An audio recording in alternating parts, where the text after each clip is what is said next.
Já temos sido agraciados pelo Senhor. Tudo o que aconteceu, o que nós cantamos, o batismo, a leitura da palavra, as orações, o Senhor está aqui nesse lugar. E como muito bem falou o pastor Nélio, às vezes a gente chega assim na casa do Senhor, depois de uma semana tão difícil, a gente está vivendo um momento delicado da vida, os problemas são tão complexos, né? Às vezes simples coisas que se avolumam, dores, perdas, adversidades, tribulações, aquela necessidade de uma intervenção de Deus. E esse é o lugar certo. Quando nós olhamos para a palavra de Deus, todos aqueles que vivenciaram crises, resolveram essas crises na presença de Deus. A crise é própria também para aqueles mais fiéis, mais piedosos. Estava conversando com alguém essa semana sobre o profeta Jeremias, um profeta extraordinário, um homem de Deus encantador pela sua caminhada com o Senhor, sua fidelidade. Sofreu tantas injustiças, mas tão fiel a Deus. Mas houve um dia quando Jeremias perguntou assim a Deus: Senhor, será que tu és para mim como ribeiros ilusórios? Olha, esse homem de Deus. Às vezes a crise é tão tremenda, não é, que o céu fica em bronze, nossa alma fica árida, seca. Ou então como o salmista que orou dizendo: Senhor, por que te olvidaste de mim? Até quando clamarei e não escutarás? Minhas lágrimas têm sido meu alimento dia e noite. O que dizer de João Batista, o precursor de Jesus? João Batista, que chegou a ser confundido com o Messias, disse: não sou o Messias. Que disse: eis o Cordeiro de Deus. Que disse: convém que ele cresça, que eu diminua. Aquele que vem depois de mim é mais poderoso do que eu.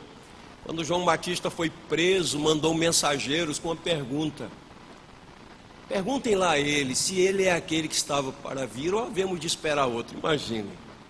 Às vezes a crise gera dúvidas mesmo, né? Deus parece distante, mas a fé nos possibilita dizer: eu cria, ainda que disse, estive sobre modo aflito. A fé está acima dos sentimentos, acima até da percepção, porque a fé vê o invisível e crê no impossível. Então queria, antes da leitura bíblica, dedicar um tempo para que você coloque agora diante de Deus a sua vida, o seu fardo, suas inquietações, seus medos, suas tristezas, suas dúvidas, sua angústia.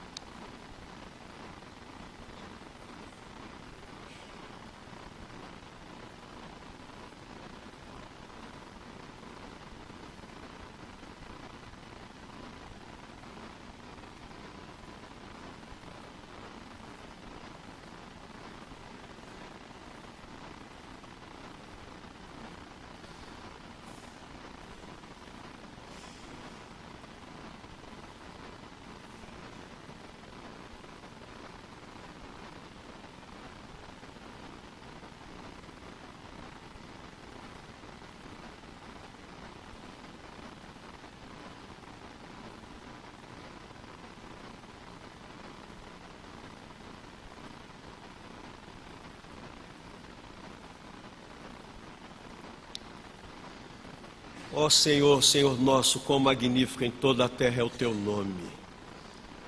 Tu estás aqui, tu és bendito, tu és o centro desse culto. Estamos aqui por causa do Senhor, para o Senhor.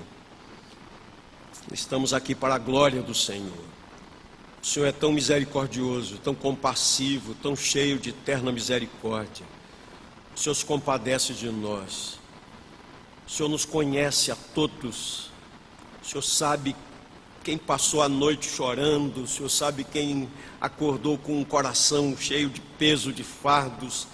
E nós queremos agora colocar cada pessoa que está aqui nesse santuário, também cada pessoa que está nos ouvindo, nos assistindo, qualquer lugar, e há pessoas que nos assistem em várias partes do mundo e em outros estados aqui do nosso país, aquele que estiver no leito, a tua boa mão esteja sobre essa pessoa, que o Senhor tome essa família nas tuas mãos, que o Senhor manifeste graça, que venha da tua parte uma intervenção poderosa, que o Senhor abra os olhos, que o Senhor dê entendimento, que o Senhor traga alento ao coração, esperança, que o Senhor conduza ao quebrantamento aquele que estiver em pecado, que o Senhor aqueça o coração frio, que o Senhor quebrante o coração endurecido, que o Senhor curve a nossa dura cerviz e que o Senhor seja glorificado na nossa vida.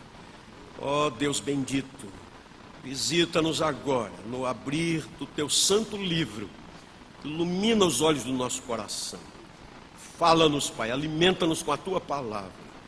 Ó, dá-nos da tua graça especial e que todos saiamos daqui nesta manhã aliviados, porque lançamos sobre o Senhor as nossas ansiedades e porque o Senhor tem cuidado de nós. É a nossa oração no nome de Jesus. Amém, amém, amém. Glória a Deus. Atos dos Apóstolos, capítulo 2.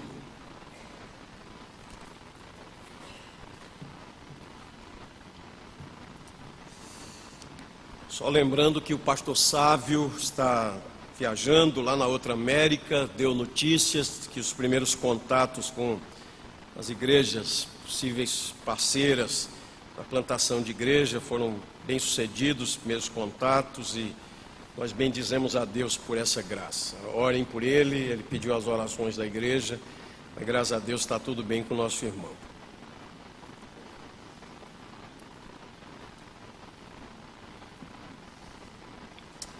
Por gentileza, após a leitura, permaneça com a Bíblia aberta para acompanharmos. Atos dos Apóstolos, capítulo 2. Ao cumprir-se o dia de Pentecostes, estavam todos reunidos no mesmo lugar. De repente, veio do céu um som, como de um vento impetuoso, e encheu toda a casa onde estavam assentados. E apareceram distribuídas entre eles línguas como de fogo, e pousou uma sobre cada um deles. Todos ficaram cheios do Espírito Santo e passaram a falar em outras línguas, segundo o Espírito lhes concedia que falassem. Ora, estavam habitando em Jerusalém judeus, homens piedosos, vindos de todas as nações debaixo do céu. Quando, pois, se fez ouvir aquela voz, afluiu a multidão, que se possuiu de perplexidade, porquanto cada um os ouvia falar em sua própria língua. Estavam, pois, atônitos e admirados, dizendo: vede, não são porventura galileus todos estes que aí estão falando? E como os ouvimos falar, cada um em nossa própria língua materna? Somos partos, medos, elamitas e os naturais da Mesopotâmia, Judéia, Capadócia, Ponto e Ásia, da Frígia, da Panfilha, do Egito e das regiões da Líbia, nas imediações de Cirene, e romanos que aqui residem, tanto judeus como prosélitos, cretenses e arábios. Como os ouvimos falar em nossas próprias línguas as grandezas de Deus? Todos atônitos e perplexos interpelavam uns aos outros: o que quer isso dizer? E outros, porém, zombando, diziam: estão embriagados. Então se levantou Pedro com os 11 e, erguendo a voz, advertiu-os nestes termos: varões judeus e todos os habitantes de Jerusalém, tomai conhecimento disto e atentai nas minhas palavras. Estes homens não estão embriagados, como vindes pensando, sendo essa a 3ª hora do dia, ou seja, 9 horas da manhã.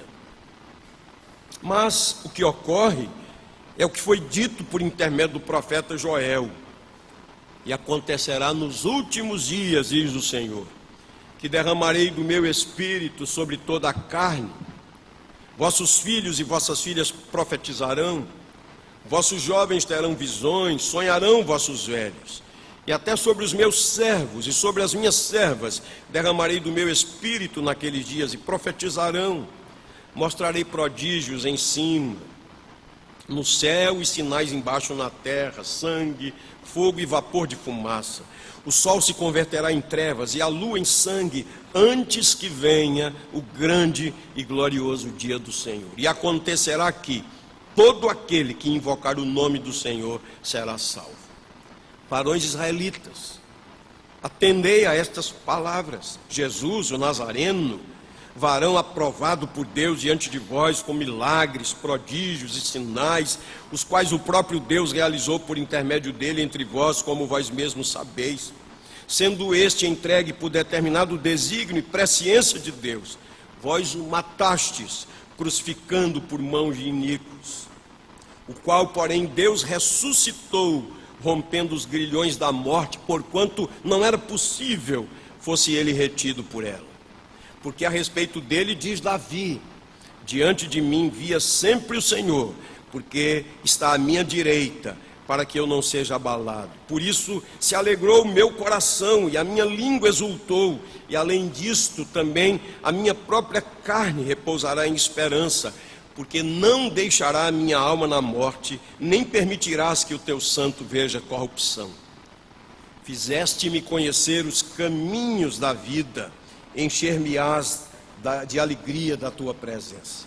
Irmãos, seja-me permitido dizer-vos claramente a respeito do patriarca Davi, que ele morreu e foi sepultado, e o seu túmulo permanece entre nós até hoje. Sendo, pois, profeta, e sabendo que Deus lhe havia jurado que um dos seus descendentes se assentaria no seu trono, prevendo isto, referiu-se à ressurreição de Cristo, que nem foi deixado na morte, nem o seu corpo experimentou corrupção. A este Jesus Deus ressuscitou, do que todos nós somos testemunhas. Exaltado, pois, à destra de Deus, tendo recebido do Pai a promessa do Espírito Santo, derramou isto que vedes e ouvis. Porque Davi não subiu aos céus, mas ele mesmo declara: disse o Senhor ao meu Senhor, assenta-te à minha direita, até que eu ponha os teus inimigos por estrado dos teus pés. Esteja absolutamente certa, pois, toda a casa de Israel, de que a esse Jesus que vós o crucificaste, Deus o fez Senhor e Cristo. Ouvindo eles essas coisas, compungiu-se-lhes o coração e perguntaram a Pedro e aos demais apóstolos: que faremos, irmãos? Respondeu-lhes Pedro: arrependei-vos e cada um de vós seja batizado em nome de Jesus Cristo, para a remissão dos vossos pecados, e recebereis o dom do Espírito Santo. Pois para vós outros é a promessa, para vossos filhos, para todos que ainda estão longe, isto é, para quantos o Senhor nosso Deus chamar. Com muitas outras palavras deu testemunho e exortava-os, dizendo: salvai-vos desta geração perversa. Então os que lhe aceitaram a palavra foram batizados, havendo um acréscimo naquele dia de quase 3.000 pessoas. Louvado seja o nome do Senhor. Amém. Essa é a palavra de Deus, queridos. Estamos vivendo dias nos quais será cada vez mais importante reafirmar crenças firmes, históricas, como, por exemplo, a Bíblia é a palavra de Deus. Parece uma declaração tão simples, mas é decisiva. Ou então dizer: Jesus Cristo é verdadeiramente Deus e verdadeiramente homem.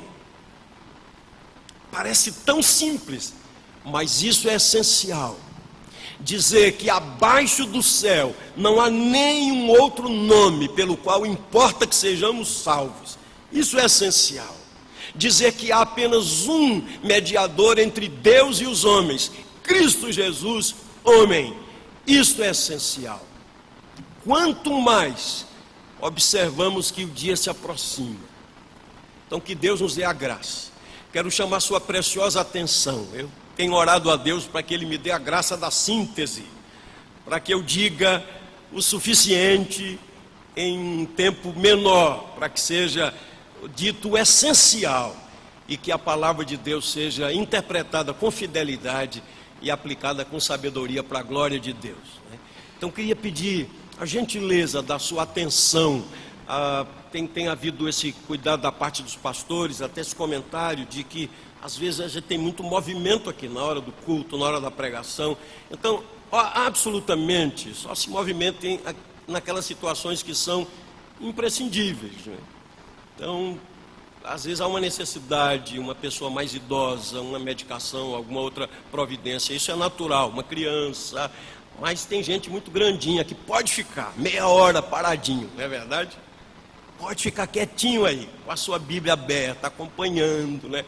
A Bíblia fala uma coisa assim, sobre uma comichão, né? Parece que às vezes dá essa comichão, quando a palavra de Deus está sendo pregada, né?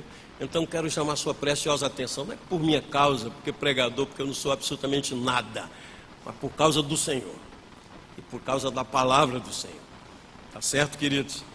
Então hoje, para começar de forma bem objetiva, queria falar com base nesse texto sobre o nascimento da igreja cristã. E dizer que a igreja é o agente indicado por Deus para a proclamação da palavra. A igreja é o agente indicado por Deus para a proclamação da palavra, para a proclamação do evangelho. Então, sendo bem objetivo, vou começar logo com o primeiro ponto. E aí eu falo do contexto durante essa exposição. O primeiro ponto é sobre o cumprimento da promessa. Isso é uma coisa muito importante para nós que cremos na palavra de Deus, e que as profecias foram cumpridas.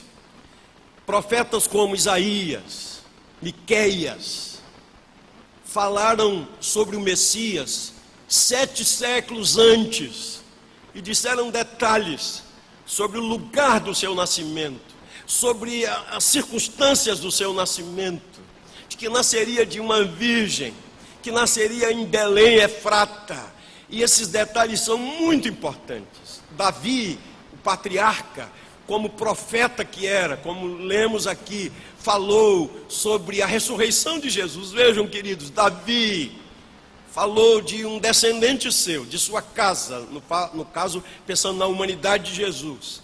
Falou sobre a sua ressurreição, sobre a sua glorificação. Então a palavra de Deus é maravilhosa. Um espaço de história de 1.600 anos, cerca de 40 escritores diferentes, de formação diferente. Um Isaías, que era um homem de origem nobre, mas temos um Amós, que era um homem do campo, um boieiro, um boiadeiro. Um Pedro, um pescador. Paulo, um intelectual. E quando nós olhamos para as escrituras, nós encontramos unidade na palavra de Deus, porque a palavra tem a mente de Deus, e um Deus que cumpre a sua palavra, um Deus que honra a sua palavra. Todas as suas promessas têm nele um sim. Então que cada profecia que você lê na Bíblia e o seu cumprimento, que isso lhe fortaleça a fé. Esse é o meu Deus, o Deus que não pode mentir, como está escrito lá no livro de Números. Deus não é homem para que minta, nem filho de homem para se arrepender. Se ele prometeu, ele há de cumprir. Se ele falou, é certo que fará. E agora, queridos, nós temos aqui o cumprimento da profecia da promessa sobre o derramar do Espírito Santo, que a gente já leu em Lucas 24, a gente leu aqui no capítulo 1 de Atos, a gente lê no Evangelho de João, a partir do capítulo 14, quando Jesus fala sobre o outro Consolador, e muito particularmente o texto de João, capítulo 16, de 12 a 15. Então, rapidamente, nós temos aqui nesse texto o cumprimento da promessa. Os primeiros 4 versículos dizem que os discípulos receberam o Espírito Santo. E percebam aqui, queridos, que há uma sequência clara de acontecimentos entre a ascensão de Jesus e o advento do Espírito Santo. No capítulo 1, nós temos a relação dos 11 apóstolos, depois Matias substituindo Judas, e o Espírito Santo viria exatamente para capacitar os 12 representantes das 12 tribos de Israel, a fim de se tornarem testemunhas de Jesus, tanto para Israel como para o mundo. E eles então foram abençoados com o derramar do Espírito Santo. Mas também é verdadeiro dizer que o Espírito Santo foi derramado sobre a igreja no dia de Pentecostes. Olhe como Deus é sábio. Aquela festa era uma festa bastante concorrida no calendário judaico. Pentecostes representa o 50º dia depois da Páscoa. Era chamado também de a festa das semanas, por conta das 7 semanas, a festa da colheita, a festa das primícias, dos primeiros frutos que eram consagrados. E Jerusalém, por essa ocasião, recebia peregrinos de todas as partes. E ali estavam não apenas os 12 apóstolos agora, mas estavam cerca de 120 pessoas. Estavam Maria, mãe de Jesus, outras mulheres e outros piedosos, outros fiéis. E em obediência à palavra de Jesus, fiquem na cidade, aguardem o cumprimento da promessa. E o texto diz que estavam eles no mesmo lugar. E a vinda do Espírito Santo, o derramar do Espírito Santo, foi sinalizado por um fenômeno físico. Você olhando aí, versículos 2 e 3, não diz que foi um vento impetuoso, não. Diz que foi um som como de um vento impetuoso. Então foi algo forte quando o Espírito Santo foi derramado. Um som como de um vento impetuoso. E diz também que pousaram sobre cada um deles línguas como de fogo. Então o Espírito Santo foi derramado sobre os apóstolos, os 12, mas o Espírito Santo foi derramado também sobre toda a igreja, sobre cada servo de Deus individualmente, e a partir daquele dia, o Espírito de Deus passou a habitar em sua igreja. Aí alguém pergunta, mas pastor, está escrito lá em João, que Jesus soprou sobre os discípulos, e eles receberam o Espírito Santo. É verdade, mas você se lembra também, que antes da dispensação da graça, o Espírito Santo habitava em algumas pessoas, habitava os reis, nos reis, profetas, sacerdotes, só que essa presença era uma presença temporária. O Espírito Santo habitou o rei Saul, mas depois se afastou do rei Saul. E quando Davi fazia aquela confissão do seu pecado, ele pedia perdão, a misericórdia de Deus, que o Senhor lavasse seus pecados. Ele disse, restitui-me a alegria da salvação, e pediu, não retires de mim o teu Espírito Santo. Mas quando o Espírito Santo foi derramado sobre a igreja, ele passou a habitar na igreja. E ele habita em cada servo de Deus individualmente. Se alguém não tem o Espírito do Senhor, diz a Bíblia, esse tal não é dele. A Bíblia diz que nós ouvimos a palavra da verdade, está em Efésios capítulo 1. Nós cremos no Evangelho da nossa salvação e fomos selados com o Espírito Santo da promessa. Ele é o penhor da nossa herança, é a garantia de que nós pertencemos a Deus. Agora, olhando, queridos, para o texto, eu queria que você observasse aqui um jogo de palavras entre a expressão línguas como de fogo e falar em outras línguas. O Espírito se manifestou para habitar na igreja, em cada servo de Deus individualmente, e para realizar uma transformação na língua dos discípulos, a fim de que eles pudessem testemunhar aqueles que estavam presentes em uma multidão ali, o que não teriam como compreender o Evangelho, a não ser por esse milagre, Outra coisa muito importante também é que o Espírito Santo foi derramado no tempo de Deus. Era a festa das primícias, era a festa da colheita, e o Espírito Santo foi derramado no tempo apropriado, a primeira grande colheita de convertidos para a igreja cristã. A gente lê aí desde o verso 5 até o verso 13. Então, olhando para o verso 5, percebam a necessidade do milagre das línguas, porque estavam em Jerusalém pessoas de todas as nações debaixo da terra, está dito aqui. E quando a multidão ouviu aquele som, então a multidão foi atraída. Aquele som foi um indicativo para atrair aquelas pessoas para junto dos discípulos. E elas foram, quem sabe, a princípio por curiosidade, atraídas por aquele som como de um vento impetuoso. E quando chegaram lá, eles ouviram os apóstolos pregando o Evangelho, e cada um ouvia a pregação em sua própria língua. E uma coisa muito importante, eles ficaram atônitos e eles ouviam os apóstolos falando sobre as grandezas de Deus. Queridos, essa experiência marcante foi uma preparação para a pregação do Evangelho através de Pedro, esse sermão evangelístico tão extraordinário. Eu queria aprender aqui com vocês nesse primeiro ponto, do cumprimento da promessa, que Deus é soberano, que Deus age e fala no tempo certo, que Ele é o Deus da providência. O nosso dever é andar direito, é andar em obediência ao Senhor, o mais Ele fará. Como disse aquele aprovado servo de Deus, missionário na China, Hudson Taylor, o trabalho de Deus, feito do modo de Deus, nunca ficará sem o suprimento de Deus. O trabalho de Deus feito do modo de Deus nunca ficará sem o suprimento de Deus. É muito bom saber, Deus está no controle. A gente não precisa ficar dando jeitinho, trabalhando nos bastidores para que as coisas aconteçam. A gente precisa adorar a Deus, servir a Deus, andar nos seus caminhos, procurar obedecer a sua palavra, procurar saber qual é a sua vontade, andar na sua vontade. O sobrenatural Ele fará. Nós precisamos ser encontrados fiéis. O mais Ele fará. Queridos, quem converte alguém, quem transforma alguém, não são nossos argumentos, mas é a ação do Espírito de Deus.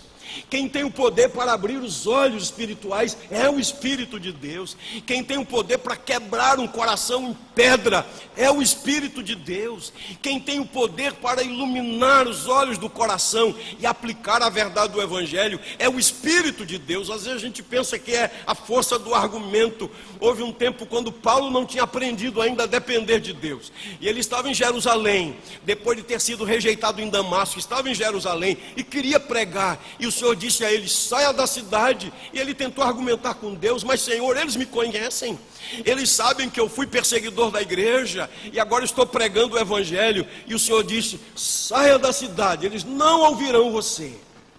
Paulo estava aprendendo, não era a sua experiência. Às vezes a gente pensa assim: se fulano de tal se convertesse, que é tão conhecido, que é tão amado pela população, ele seria um instrumento maravilhoso. Queridos, Deus usa gente muito pouco conhecida ou nada conhecida.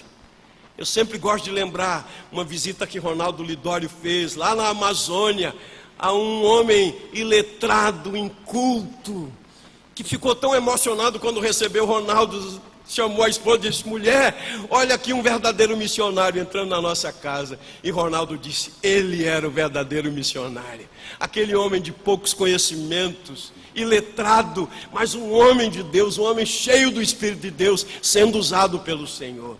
Então, queridos, naquele dia, quando os apóstolos falaram, e eu quero dizer que depois nós vamos entrar na questão do dom de línguas, porque vamos falar mais adiante, mas aqui, como está muito claro o que aconteceu, eu diria que foi mais um fenômeno de audição do que de elocução, porque os apóstolos pregavam a palavra e cada um ouvia em sua própria língua. O Senhor fez um milagre naquele dia de tradução simultânea.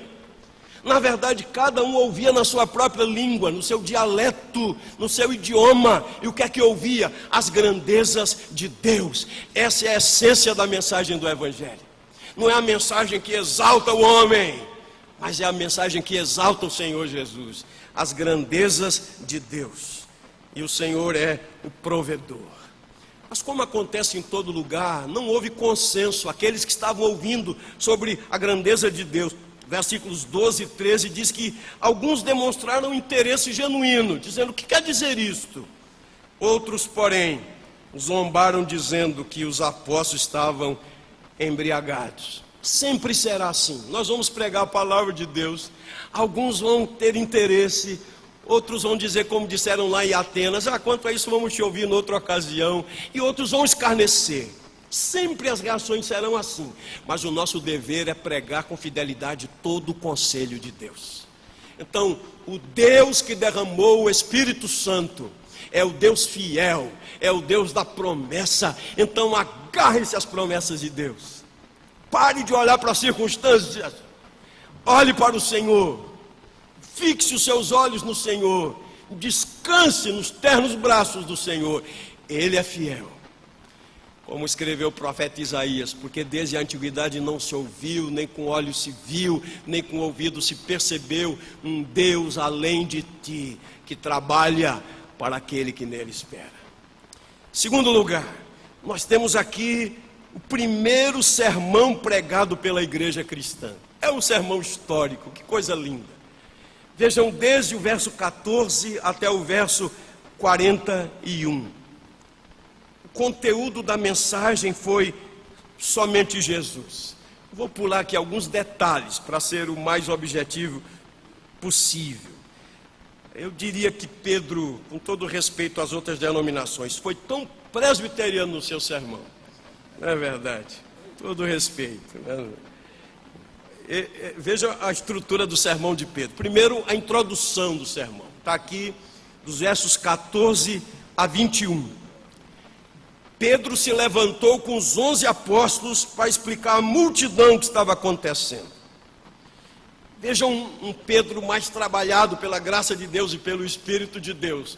Aquele Pedro antes impetuoso, impulsivo. Agora é um Pedro equilibrado, porque o fruto do Espírito é amor, alegria, paz, mansidão, benignidade, bondade, domínio próprio. Pedro, cheio do Espírito Santo, primeiro, olhando aí verso 15, defendeu habilmente os discípulos da acusação de que estavam embriagados. Se eles não estão embriagados, senhores, já é 9 horas da manhã. No entanto, queridos, verso 16, ele explicou o que está acontecendo, o que estava acontecendo, com um mas enfático. Ali não era um grupo de bêbados, está dizendo ele, mas é o cumprimento da profecia de Joel. E ele cita a Bíblia, porque uma pregação precisa estar embasada nas Escrituras Sagradas. O profeta Joel se referia a uma ocasião em que Deus derramaria o seu Espírito sobre toda a carne. Homens, mulheres, sem distinção de classe social. Filhos e filhas profetizariam, escreveu ele. Jovens teriam visões, velhos teriam sonhos, servos e servas receberiam o Espírito Santo prometido e profetizariam. Eu não vou ler agora o texto de Joel capítulo 2, de 28 a 32, outros textos que eu queria ler, mas estou correndo aqui objetivamente. Né? E a palavra de Joel se referia aos acontecimentos dos últimos dias. E a igreja, o nascimento da igreja, faz parte dos preparativos para o fim. Então essa foi a introdução do sermão. Depois, o desenvolvimento do sermão de Pedro. E ele desenvolveu com 3 pontos, desde os versos 22 até o verso 36. Em primeiro lugar, o primeiro argumento dele foi esse: Jesus é o Cristo. Olhe, nós sabemos que o nome Jesus é o nome humano de Jesus, né? Mesma raiz do nome Josué, por exemplo. Deus é salvação, Jesus, Cristo é o título, Jesus o Cristo, Jesus o Messias, Jesus o prometido. Eu tenho aqui comigo, queria recomendar depois a leitura, você pode ir lá na internet, um texto escrito, muito bem escrito pelo pastor Augusto Nicodemos, quem foi Jesus realmente, a busca do Jesus histórico. E ele faz aqui uma exposição maravilhosa, dizendo: o Jesus da Bíblia é o Jesus sobrenatural. Tudo que os evangelhos dizem sobre ele é verdade. Ele transformou água em vinho. Mas o racionalismo diz, ele levou o vinho antes, né? Ele abriu os olhos aos cegos, ele curou leprosos, ele ressuscitou Lázaro, ele ressuscitou o filho da viúva de Naim, ele mesmo ressuscitou dentre os mortos, ele foi assunto aos céus, ele está à direita de Deus Pai, ele é o mediador, ele é Deus, é verdadeiramente Deus. Jesus não é uma criação dos discípulos. A ressurreição não é uma invenção dos discípulos. Seria uma tolice muito grande morrer por causa de uma mentira. E os discípulos, todos os apóstolos foram martirizados e deram a sua vida, crendo nessa verdade. Eram testemunhas da ressurreição. E o texto de Augustus apresenta, por exemplo, o Jesus racional. Essa situação do Jesus sobrenatural mudou com o iluminismo no início do século XVIII. Então, tudo que os evangelhos dizem foi rejeitado, porque qual era o crivo para se descobrir a verdade? A gente só pode aceitar aquilo que a razão aceitar. Então eles começaram a construir um Cristo a partir da razão. A própria igreja foi invadida pelo racionalismo.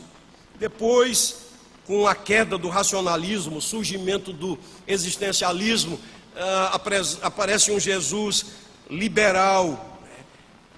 Depois, já na meados da década de 50, dos anos 1950, lá na década do século passado, meados dos anos 50, o Jesus libertador,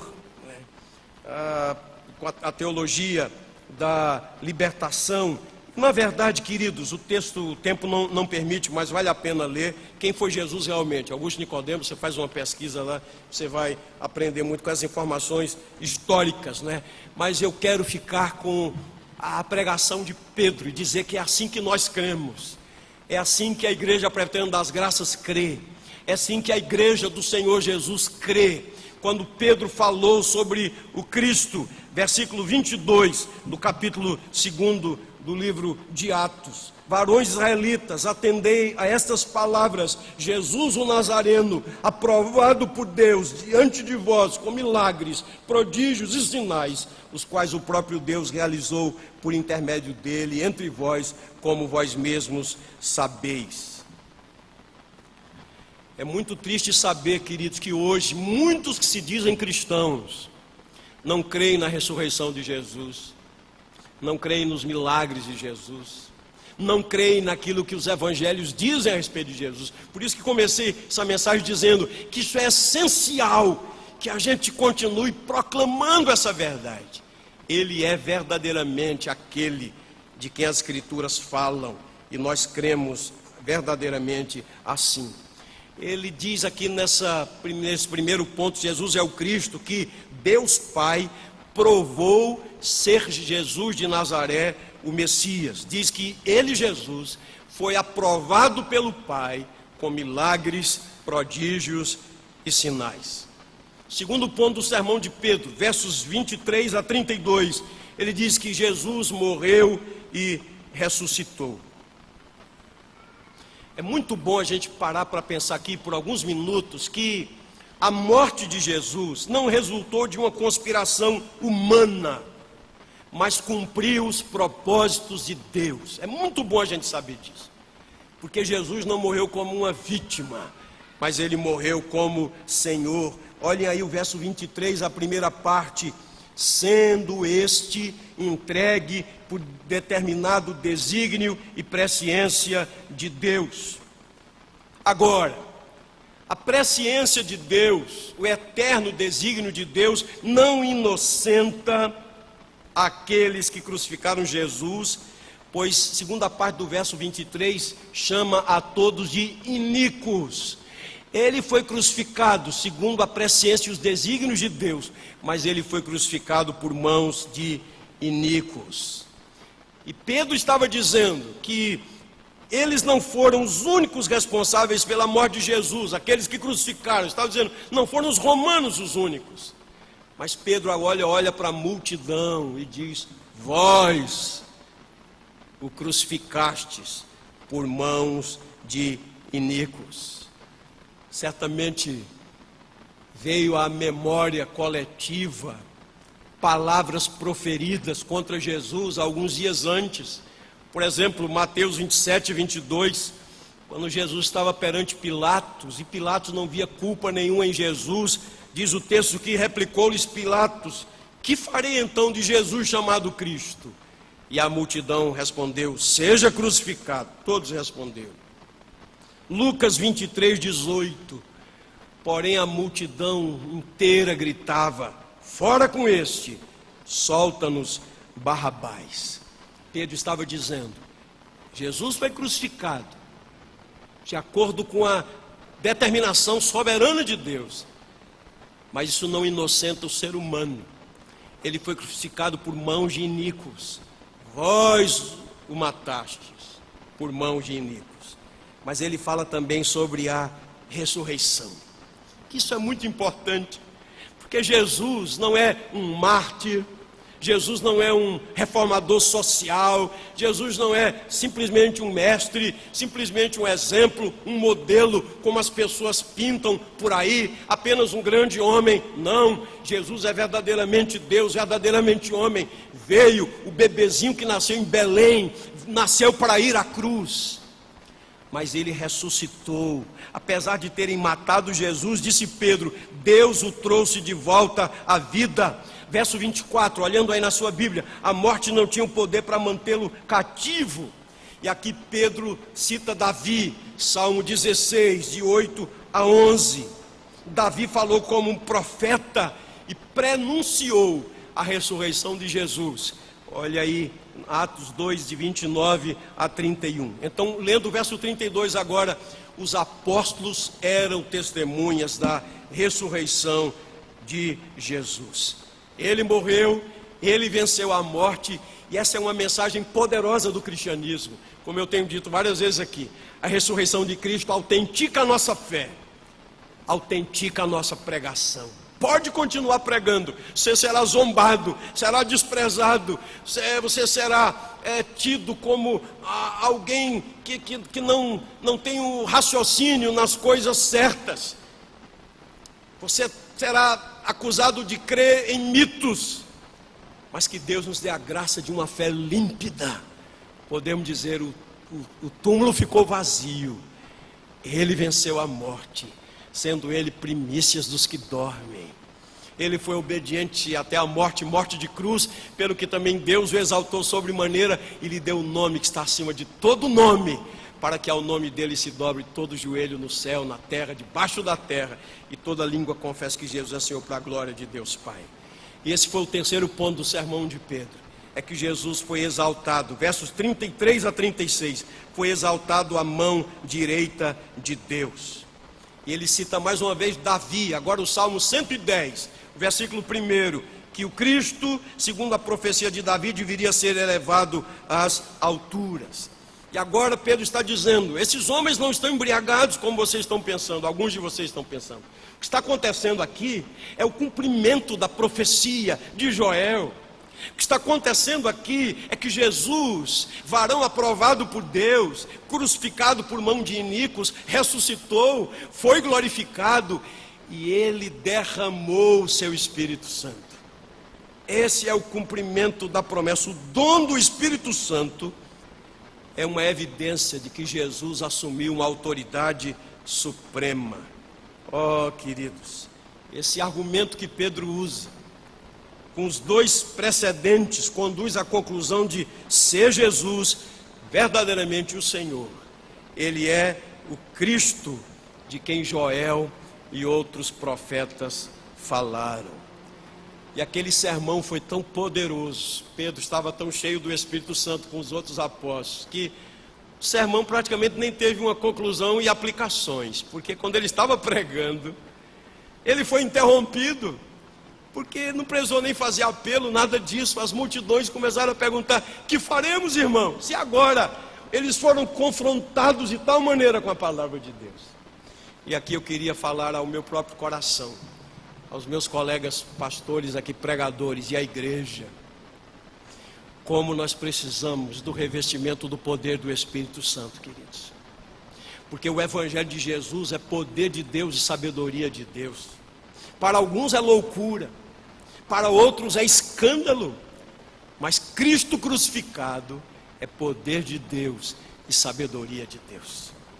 E a gente não pode pregar esse Evangelho sem paixão, sem fervor, sem envolvimento com a vida, sem autoridade. Nós precisamos pregar a palavra de Deus com intrepidez, com ousadia, com graça, com o coração em brasa, Então nós precisamos mesmo, já temos o Espírito Santo, já fomos visitados pelo Espírito Santo.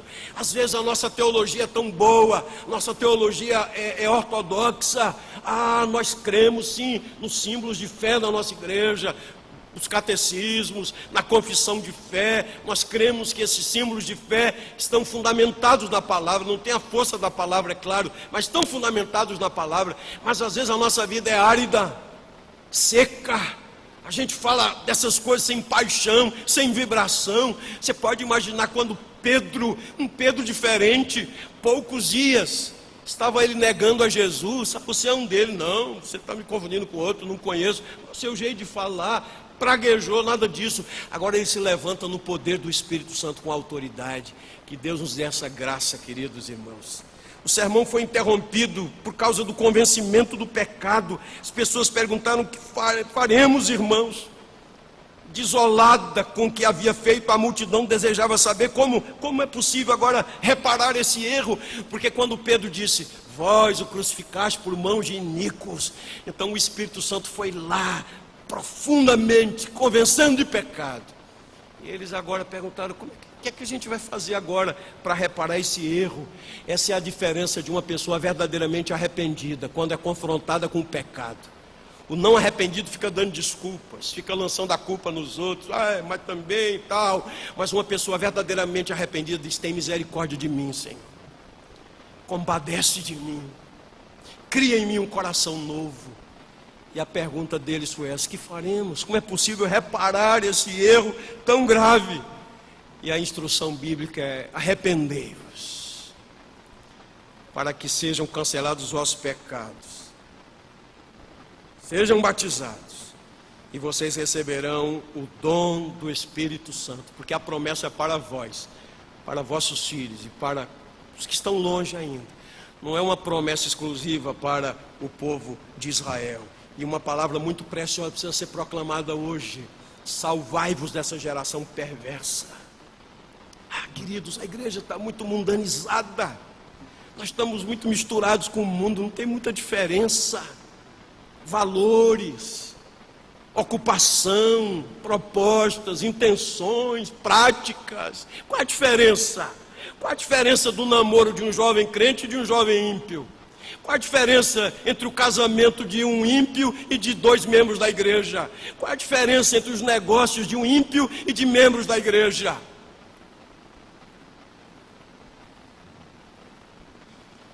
Numa entrevista muito infeliz, o presidente Lula, quando ainda era presidente, lá em Paris, tentando fugir do mensalão, disse: mas todo mundo faz isso, o PT fez o que todo mundo faz. E que Deus nos livre de, como igreja, dizemos o mesmo, mas a gente está fazendo o que todo mundo faz. Gente que é habitada pelo Espírito de Deus, gente que foi lavada no sangue de Jesus, que é objeto do amor de Deus, que foi alcançada por tão grande graça, tem que ser gente diferente, tem que ter conduta diferente, linguagem diferente, valores diferentes, sonhos diferentes, propostas diferentes, conduta diferente. Pela ação da graça de Deus e pelo milagre do novo nascimento, salvai-vos dessa geração perversa. E o resultado daquele sermão bíblico cheio do poder do Espírito de Deus foi a conversão de cerca de 3.000 pessoas. E foram batizadas naquela grande ocasião. Foi uma manifestação preciosa do poder do Espírito de Deus. Então, queridos, concluindo e resumindo, o que vimos hoje: o cumprimento da promessa de Deus. Deus é fiel naquilo que Ele promete. O Espírito Santo foi derramado. O Espírito Santo habita a igreja, em cada servo de Deus individualmente. O Espírito Santo foi derramado no tempo de Deus. Trouxe a primeira grande colheita à igreja cristã, exatamente numa festa que era a festa das primícias da colheita. Primeiro sermão pregado por Pedro: Jesus é o Cristo. Pregue isto, parece ser simples, mas pregue isto: Jesus é o Cristo, aprovado por Deus, com sinais, prodígios e milagres. Jesus morreu e ressuscitou, de acordo com a presciência, o eterno desígnio de Deus, ainda que tenha sido crucificado por mão de iníquos. Ele deu sua vida, mas ele ressuscitou. E Pedro disse, ele foi exaltado à mão direita de Deus. Eu concluo dizendo que o êxito, a proclamação do Evangelho está no poder do Espírito Santo e na mensagem do Evangelho como seu instrumento. Que Deus nos dê a graça de uma avaliação na nossa vida, de uma reconsagração da nossa vida, da conversão da nossa vida, e que a nossa vida seja para o louvor da glória de Deus. Aleluia. Amém.